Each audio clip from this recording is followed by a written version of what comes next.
자, 이번엔 글로벌 증시의 주요 변수들을 통해서 투자 인사이트 얻어보는 시간입니다. 도움말씀의 유한타증권의 황병준 연구원과 함께합니다. 안녕하십니까? 안녕하세요. 자, 파월 의장 지난주에 매파가 아닌 비둘기파를 선택했는데요. 잭슨홀 발언 어떻게 보셨죠? 우선은 뭐 3대 증시가 올랐고 투자자분들이 또 기뻐할 만한 그런 결과가 나온 것 같아서 저도 기쁘게 생각을 하고요. 우선 저 잭슨홀 발언에 대해서 좀 정리해서 말씀을 드리면 결국에 이제 연준 그리고 연준 의장의 목표라고 한다라면 결국에는 물가의 안정과 최대 고용을 달성하는 부분인데 양대 목표 맞습니다. 근데 이제 그 물가 부분하고 이제 고용 부분에 있어서 모두 다 비둘기적 발언을 했다. 이렇게 좀 보고 있습니다. 그래서 일단 물가 부분과 관련해서 말씀을 드리면은 제가 주목했던 부분은 그 일시적이고 단기적이다. 그러니까 지금 현재 시장이 궁금해하는 부분은 결국에는 관세발 인플레이션이 어떻게 영향을 미칠 것인가라는 부분에 대한 부분인데 그런 부분에 대해서 이것은 이제 일시적이고 단기적이다라고 언급했던 부분에 대해서 전 주목을 했고요. 고용과 같은 부분에 있어서는 뭐 워딩 그대로 말씀드리기보다는 뭐 이렇게 얘기를 했죠. 지금 현재 뭐 실업률이 4.2% 수준이고 뭐 안정된 수준을 가져가고 있는 고 지금 노동의 수요와 공급이 지금 이제 균형을 이루는 상태라고 해서 균형점을 찾아가고 있는 상황인데 문제는 그 균형이라는 게 노동의 수요도 강하고 공급도 강한 상태에서의 균형이 아니라 수요와 공급이 둘 다 지금 둔화가 되고 있는 상황이어서 이것이 좀 장기화가 된다라고 하면은 고용 시장의 악화나 실업률의 급등으로 이루어질 수 있다라고 해서 시장이 기대했던 어떤 트럼프의 어떤 톤보다는 확실히 좀 더 비둘기적인 흐름이 나왔다라고 판단을 하고 있어서 이런 부분들이 시장의 기대가 확대되면서 이제 증시 상승으로 이어졌다 이렇게 좀 판단을 하고 있습니다. 네. 그런데 궁금한 게 이 부분에서 당장 뭐 9월 FOMC 회의에서는 금리 인하가 단행되더라도 이후 행보에 대해서는 좀 신중할 것이다 이런 얘기들도 나오던데요. 어떻게 보시죠? 예, 뭐 파월이 얘기하는 것도 그렇고 뭐 항상 얘기하는 부분이죠. 뭐 데이터 디펜던트 하도 데이터를 더 보겠다, 항상 신중하게 하겠다. 뭐 항상 하는 표현인데 그런데 저는 이번에 아까 말씀드렸지만은 물가 부분에 있어서도 비둘기적인 발언을 했고 그리고 또 고용 부분에 있어서도 비둘기적인 발언을 했다. 그런 측면에서 봤을 때 지금 시장에서 신중할 것이다라는 것에서 포커스를 맞추는 것은 결국엔 이제 매파적 인하. 그러니까 이번에 9월에 한번 인하하고 인하 안 할 수도 있다라는 것에서 지금 현재 궁금해한다라고 저는 판단을 하고 있거든요. 그런데 지금 최근에 그러니까 요번에 있었던 이제 잭슨홀 미팅에서의 발언을 봤을 때 만약에 매파적 인하의 스탠스로 간다라고 했다라고 한다면 굳이 이번 잭슨홀 미팅에서 그런 어떤 물가 부분에 있어서나 고용 부분에 있어서나 그런 어떤 비둘기적인 발언을 했을까에 대해서 그렇습니다. 그런 부분의 입장에서 본다라고 한다라면 그런 어떤 시장 일각에서 우려하는 그런 매파적 발언에 대해서는 그런 가능성이 낮다 이렇게 좀 판단을 하고 있다 이렇게 정리해서 말씀드릴 수 있을 것 같습니다. 너무 걱정할 필요는 없다 이렇게 진단을 해주셨고요. 그렇다면 미국 증시와 관련된 조정 이 질문에 대해서는 어떻게 보시죠? 조정이 올 거라고 보십니까?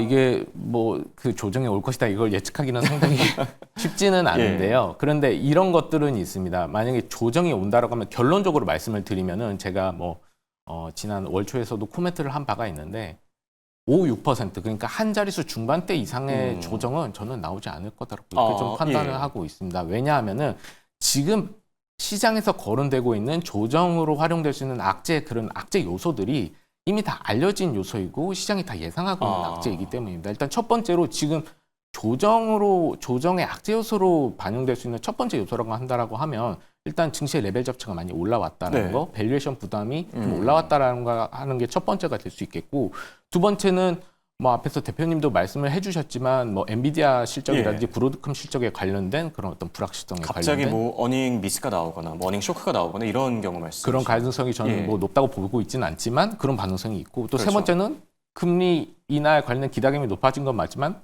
아직 그게 뭐 확정이 된 건 아니고 9월 금리 인하 전까지는 또 그것을 소화할 수 있는 약간 경계감 이런 것들이 반영이 될 것이고 그리고 이제 마지막이 뭐 최근 고용지표 둔화에서도 확인됐지만 이제 경기 침체에 관련된 내러티브가 진행이 되면서 또 그것을 또 하락 재료로 활용할 수 있는 이 네 가지 정도를 언급할 수 있는데 이거 다 시장에서 알려진 얘기라고 보고 있고요. 그리고 이와 비슷한 흐름이 전개됐던 증시의 흐름이 2019년에 한번 있었습니다. 트럼프 일기 당시에 관세에 관련된 불확실성 소화하고 증시가 급등해서 정고 좀 회복하고 나서 관세 불확실성이 누적이 되면서 이제 경기 침체가 오는 것이 아니냐고 하는 그런 일단 시정의 우려 때문에 증시가 S&P 기준으로 한 7% 정도 하락한 적이 있습니다. 그런데 지금 알려진 악재들은 다 알려졌고 그때 당시 처음 있었던 그런 어떤 악재에 대해서 증시가 한 7% 악재로 하락으로 마무리됐다는 걸 고려하면은 한 자릿수 중반대 이상의 증시 조정이 있겠느냐라는 생각을 가지고 있고 만약에 이러한 악재로 증시가 조정이 된다고 하면은 좀 적극적인 매수 기회로 활용을 하시는 것이 적절한 투자 전략이다 이렇게 판단을 하고 있습니다. 오히려 저가 매수의 기회가 될 수 있다 이렇게 얘기를 해주셨는데 그렇다면 만약에 조정이 오게 된다면 그 기간은 어느 정도로 보고 계시죠? 뭐 9월 FOMC 회의 전 정도까지일까요? 아니면 그 이후에도 좀 더 지켜보긴 해야 될까요? 뭐 시장에 대해서 그 부분에서는 의견이 많은데 네. 저는 이번에 9월 FOMC가 끝나게 되면은 이제 증시는 이제 다시금 올라가는 흐름으로 계속 예. 나타날 것이다라고 보고 있고 왜 그렇게 보고 계시죠? 왜 그렇게 보고 있냐면은 물론 그런 부분에 대해서 예측하는 건 쉽지는 않지만 네. 저는 이번 25년 말의 증시가 19년 말의 증시하고 아주 유사하게 흘러갈 것이라고 전망을 하고 있는데 그때 당시에도 19년 3분기 때 9월 금리 인하 전에 네. 경기 침체 내러티브를 소화하고 나서 금리 인하 이후에 강한 반등 흐름이 나타났었습니다. 그래서 그러한 흐름이 나타날 것이다라고 보고 있고 네. 그리고 이런 것들을 다 떠나서 지금 증시에 영향력이 가장 큰 사람이 증시를 어떻게든 부양하려고 지금 의지가 가득 차 있는 상태입니다. 트럼프 대통령 말씀이시죠? 맞습니다. 트럼프 예. 풋이 지금 현재 밑에 지금 현재 내재되어 있기 때문에 그런 부분에 있어서 4분기는 강한 흐름이 좀 웬만한 악재들은 해소를 하면서 강한 상승 흐름이 나올 것이다라고 하는 게 제가 가지고 있는 미국 증시에 대한 네. 뷰라고 말씀드릴 수 있을 것 같습니다. 정리를 해보자면 어쨌든 뭐 조정이 찾아올 수는 있겠지만 가능성은 낮고 그리고 9월 FOMC 회의 전에는 좀 끝날 가능성이 있다 이렇게 얘기를 해주셨고요. 자 그리고 이번 주에는 물가 지표 PC 물가 지표가 발표됐는데 어떤 부분을 좀 중요하게 보면 좋을까요? PC 지표에 대해서 어떤 부분을 중요시 봐야 되냐라고 말씀드리기 전에 결론부터 말씀을 드리면 네. 사실 이번 7월 PC 물가 지표는 지난 6월하고 5월 지표 대비해서는 저는 좀 중요성이 떨어졌다라고 좀 판단을 하고 있습니다. 왜냐하면은 PC 지표가 나왔을 때 결국 투자자분들이 궁금해하는 거는 결국 이게 증시가 오르는 부분으로 작용을 할 것이냐, 내리는 부분으로 작용을 할 것이냐, 혹은 연준의 어떤 결정에 있어서 어떤 영향을 미칠 것인가에 대한 그런 문제인데 사실 7월 PC에 반영될 수 있는 선제적으로 알아볼 수 있는 그런 7월 PPI 지표라든지 CPI 지표에서 이미 단서들은 많이 노출이 된 상황이고 그런 측면에서 이번 7월 PC 지표에서 나오는 어떤 내용들이 증시에 미치는 영향이나 뭐 어떤 연준이 어떤 결정을 내는 데 있어서 어떤 결정 부분이 바뀐다라고 하는 것에 대해서 증시에 어떤 영향이 미칠 것이다라는 부분에 대한 내용들이 많이 지금 희석이 되어 있는 상황이기 때문에 이번 PC 지표 같은 경우에는 그냥 무게감이 평소보다는 좀 덜한 편인가요? 그렇습니다. 그래서 어떤 PC 지표가 나왔다. 그러면 나왔네. 이렇게 지표 정도 참고하시는 정도로 저는 활용하면 좋겠다라고 하는 왜 생각을 그러냐면은 지난주에 CPI가 나왔을 때만 하더라도 분위기가 괜찮았는데 PPI가 나오고 나서 분위기가 갑자기 바뀌었잖아요. 그러니까 이제 투자자들이 좀 고민하는 게 PC가 만약에 뭐 물가 쇼크가 나왔을 때 증시가 또 갑자기 분위기 꺾이는 거 아니에요? 이런 것 때문에 그럴 거 아닐까 싶어요. 예, 그렇습니다. 그런데 소위 PC를 산정하는 데 들어가는 요소들 중에서 지난 PPI 물가랑 CPI 부분에서 출연해 쓴 요소에 유의미한 변동사항은 없었고 뭐 예를 들어서 지난 PPI 지표 같은 경우에서는 뭐 증권 수수료의 물가가 올랐다라든지 아니면 뭐 항공운행과 관련된 운송 수수료가 올랐다든지 그런 많이 오르기는 했었는데 그것이 PC 전체 산출하는 데 있어서 비중 자체가 크지 않고 오히려 의료 서비스 같은 경우는 하향 안정화되는 흐름이 나타났었거든요. 그래서 그 세 부분을 제외하고 다른 어떤 유의미한 요소들의 유의미한 그런 어떤 반등이나 그런 떨어지는 것들이 확인이 되지 않았기 때문에 이번 PC의 지표에서도 그런 큰 노이즈는 나타나지 않을 무난하게 넘어갈 것이다. 무난하게 넘어갈 것이다 이렇게 좀 판단을 하고 있습니다. 오히려 뭐 사실 9월 초에 발표될 이 8월 고용 지표가 더 중요하지 않을까 그런 생각이 들기도 하고요. 자 그리고 이번 주에 또 다른 빅 이벤트 바로 엔비디아의 실적 발표죠. 이번 실적에 따라서 증시의 단기적인 방향성도 또 결정이 될 것 같은데 엔비디아 실적 어떻게 보고 계시죠? 구체적인 숫자를 말씀드리기보다는 이렇게 말씀드리면 또 어떻게 생각하실지 모르겠지만 저는 이번 2분기뿐만이 아니라 3분기도 좋은 실적을 보일 것이다라고 좀 판단을 하고 있는 상황입니다. 물론 실적이 어떻게 나오냐, 주가가 어떻게 반응을 하느냐는 좀 다른 문제이긴 하지만 맞습니다. 잘 나와도 뭐 셀도 뉴스가 나올 수도 있고 뭐 이런 부분인데 실적은 잘 나올 거다라고 판단하고 실적 자체는 괜찮을 것이다. 실적 자체는 괜찮을 거다라고 보고 있습니다. 그 이유는 이번 25년도에 엔비디아 실적을 보는 주요 포인트는 결국에는 지난 23년도, 24년도에 엔비디아 주가를 견인했던 소위 말하는 하퍼 아키텍처 기반의 H100 GPU의 판매가 23년, 24년의 주가를 이끌었는데 지금 25년은 그 하퍼의 차기 아키텍처인 블랙엘의 신제품의 판매가 전체 그 판매 매출 비중에서 얼마만큼 침투율이 올라왔는지에 대한 부분인 거고 그것의 발목을 잡고 있던 부분들이 공급 체인들, TSMC를 비롯한 이런 공급 체인들이 계속 얘들이 원하는 만큼의 물량을 대주고 있느냐, 출하를 시키고 있느냐의 문제인데 계속 그런 부분에 대한 투자가 확대되고 있고 생산 능력을 확보를 하고 있거든요. 그렇죠.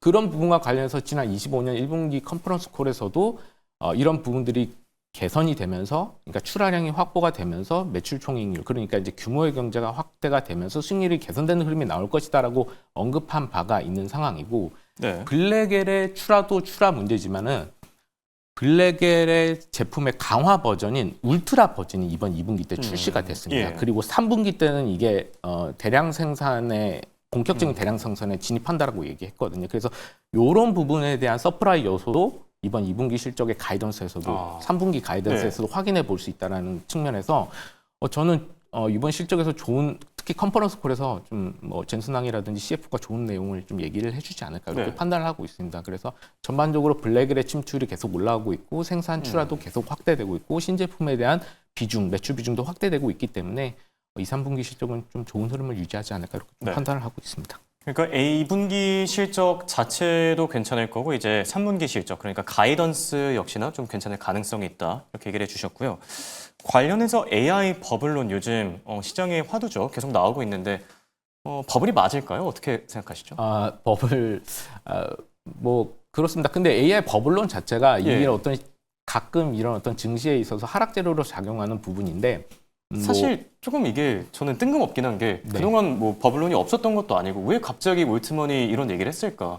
뭔가 경계하는 이유가 있는 걸까? 지금 가장 그 영향력이 있는 사람 중에 가장 그 AI 버블론에 대해서 이따금씩 던지는 사람이기는 한데 뭐 앵커님도 잘 아시겠지만 그렇게 부정적으로 가끔씩 퉁명스럽게 얘기하는 샘 알트만조차도 대규모 투자는 계속 된다라고 얘기를 하고 있는 상황이거든요.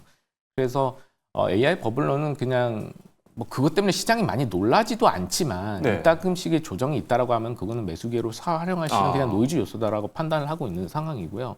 AI 버블론을 얘기하는 것이 지금 적절치 않는 것은 결국에는 AI 버블론이 만약에 성립이 되려고 하면 두 가지가 저는 만족이 돼야 된다고 판단합니다. 어떤 부분이죠? 두 가지 중에 한 가지는 만족해야 된다는 건데 지금 어쨌든 AI 산업에 있어서 증시를 끌어올리는 부분이 결국은 AI 인프라, 기초 인프라 요소를 제공하는 뭐 엔비디아, 브로드카, AMD와 같은 업체라고 볼 수 있겠는데 이들의 지금 뭐 젠슨항의 발언도 그렇고 실적 추이도 그렇고 이런 어떤 수주에 관련된 모멘텀도 그렇고 이런 것들이 지금 상당히 강합니다. 그래서 수요 둔화에 대한 어떤 그런 어떤 트리거가 있어야 되는데 그런 부분들이 반영이 되고 있지 않은 상황이고 지금까지 어쨌든 강한 수요를 견인을 해왔던 거는 결국에는 마이크로소프트, 구글 이런 어떤 CSP 3사들이 견인을 해왔는데 이제는 트럼프가 이제 지난 7월 말에 AI 액션 플랜 같은 그런 어떤 정책을 뒷받침해주는 부분까지 지금 현재 가세한 상황이기 때문에 수요는 계속 진행이 된다는 게 첫 번째고 두 번째 같은 경우에는 이제 이런 문제가 있습니다. 결국에는 이 AI 인프라 요소를 깔아서 데이터 센터를 설치하고 클라우드 서비스를 보급을 해서 결국에는 만들어내는 애플리케이션이 만들어내는 어떤 부가가치가 얼마만큼 크냐의 문제입니다. 이제 대표적인 게 뭐 적절하진 않지만 이제 오픈 AI, 우리가 많이 쓰는 챗GPT라든지 뭐 제미나이라든지 이런 것들인데 이러한 것들도 이미 지금 현재 구독료를 받아가면서 현금 흐름을 강하게 창출하고 있는 상황이고 사실상 이런 업체들뿐만 아니라 이제 B2C 업체에서 저는 AI로 돈을 가장 잘 버는 업체가 메타라고 보고 있는데 메타 같은 경우는 계속 광고 생산성이 올라오면서 현금 흐름을 막대하게 창출하고 있습니다. 실적이나 숫자로 증명을 하니까요. 계속 증명을 하고 있고 그것을 다시 또 투자로 이어지고 있기 때문에 지금은 AI 버블에 대해서 언급을 하는 것은 시기 자체도 적절하지 않고 단계 측면에서도 적절하지 않다 이렇게 판단하고 있습니다. 네, 알겠습니다. 자, 끝으로 이번 주 증시 전망, 국내 쪽에서는 어떻게 보고 계십니까? 뭐 국내 증시 뭐 한 주간의 뭐 증시 전망도 상당히 좀 이게 예측하기는 어려운데 또 마침 잭슨홀 미팅이 끝났는데 이번에 잭슨홀 미팅에 관련된 호재는 주초에는 반영을 확실히 할 거다라고 보고 있는 상황이고 또 3,200포인트 고점에서 지금 현재 약간 조정이 반영돼 있는 부분이기 때문에 이것을 회복하는 흐름은 나타나지 않을까 판단하고 있습니다. 그리고 또 지금 현재 이재명 대통령이 이제 미국에도 방미를 네. 한 상황이고 한미 정상회담의 부분을 앞두고 있는데 그 뒤에 깔려 있는 뭐 세제 개편에 대한 우려라든지 뭐 노란봉투법이라든지 이런 부분에 대한 부분은 좀 이렇게 약해질 네. 가능성이 크고 한미 정상회담에서 이제 호재로 작용할 수 있는 요소가 증시를 좀 끌어올리는데 오히려 좀 더 힘이 강해지지 않을까, 무기가 네. 실리지 않을까 판단하고 있어서 이번에 3,200포인트를 회복하는 흐름이 이번 한 주에는 좀 나오지 않을까 그렇게 판단을 하고 있습니다. 맞습니다. 박스권을 좀 탈출했으면 좋겠네요. 지금까지 도마이스의 황병준 유한타증권 연구원과 함께했습니다. 감사합니다. 감사합니다.